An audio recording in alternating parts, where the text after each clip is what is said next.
All bond funds, bond ETFs have seen outflows this year, including yours, but that has changed a bit in the last few weeks. Bond prices are generally down, though. Last week, they're down again today. Yields are up.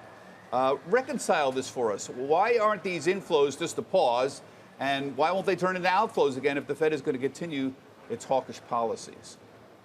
It's a great question, Bob. And honestly, the playing field has fundamentally changed since late last year and early this year. We moved from an environment clearly where quantitative easing has moved to quantitative tightening. The path of least resistance was one of risk assets last year. Now it's one of de-risking and volatility management.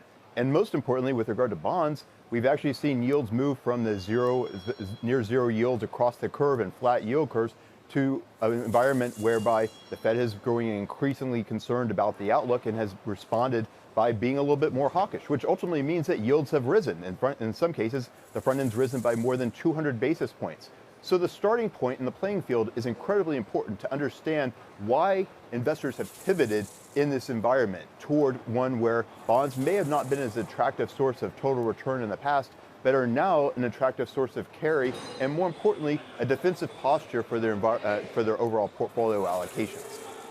Now, Dan, you've written that bonds may be in a new trading range in the new newsletter, that rather than responding to the same catalysts that have driven stocks lower for much of the year, bonds are once again acting like shock absorbers. Right. They're doing the opposite. Are you confident that's going to continue, and why has that changed? Well, I mean, bond yields have, as we know, bond yields have risen, and the bond market has lost 9%. But yields are double now. The AG's yield has doubled since the beginning of the year. Investors now are earning that higher yield. And, you know, we're watching the 10-year move. Today it was over 3 at one point. It was down in the 2.9s. But I feel like we have moved to a new plane. And yes, every day we'll come into the, you know, you and I will talk, we'll come in and we'll say, oh, you know what? Yields went up today, but we are at a new, I wouldn't call it a plateau, but it's a whole new plane. And investors are benefiting big time by this because they are earning, you know, twice as much yield today as they did at the beginning of the year. And you were talking about flows. I believe there's quite a lot of flow activity right now as people are taking losses.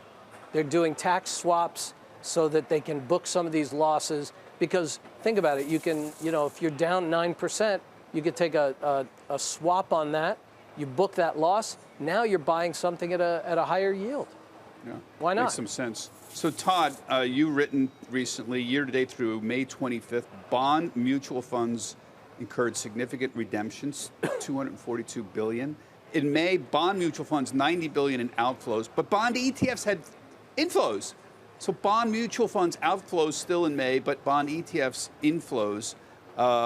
Does this support the idea that bonds have bottomed, or is it just money just keeps going into ETFs? So I think it's a trend that's going on where advisors are embracing the ETF structure. We've seen advisors move towards mutual funds away from equity strategies into index-based ETFs. We're seeing that trend continue now within fixed income. It's really a trend where we're seeing people, younger investors are more comfortable with the ETF structure than they are the mutual funds. You're getting some of the benefits of liquidity and tax efficiency through ETFs. And now there's a whole host of these actively managed ETFs.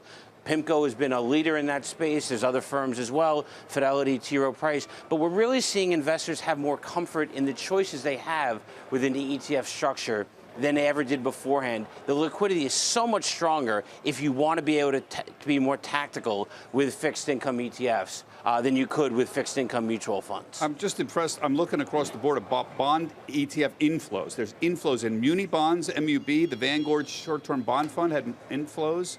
High yield had inflows. Short-term treasuries, a pretty wide swath of the, the market, the treasury market, the overall bond market. Actually, I agree with Todd about the fact that younger investors are accepting ETFs. They understand them, but are they also trading them? Are they trading them too much? I mean, is the bond ETF the new meme stock, right? It's too easy to trade them. And are they going to make any money doing it? Well, my heavens, this is what Jack Bogle's old argument was 20 years ago. He was unhappy with it, and Vanguard basically ignored his concerns. Well, Do you really think people are actively trading bond ETFs on a daily basis? Absolutely. I'm sure they are. I mean, yeah, people have tried to guess which way interest rates are going since, the dawn of time. man first, yeah. But with, go ahead. But what advisors are doing and can do is they can shorten their duration using bond ETFs. You mentioned the Vanguard short-term bond ETF being one of the more popular ones this year. So you could take your core portfolio, make it less interest rate sensitive than beforehand, and be able to do that, whereas with mutual funds, it's a lot harder to be able to do. You can be strategic, but with a tilt to the portfolio. And then when you get more comfort that the Fed is not going to be raising interest rates, you could be able to rotate back as appropriate. The Vanguard short-term bond ETF has an open-end traditional mutual fund structure fund as well. So it's really, the question is, do you want to change the duration on your portfolio at 2:37 in the afternoon? I mean, is it very important to do it at 2:37, or do you just do it at the end of the day, right? You trade it at the end of the day, because that's the only difference. The costs are the same, the tax efficiency is the same. At least when you're talking Vanguard, it's point out Vanguard is a little bit unique in the way that's structured. Essentially, the funds, the ETF and the mutual fund, it's just part of the same share. It's a different share class, same fund. That's a unique structure for Vanguard, and I think it's a tremendous structure.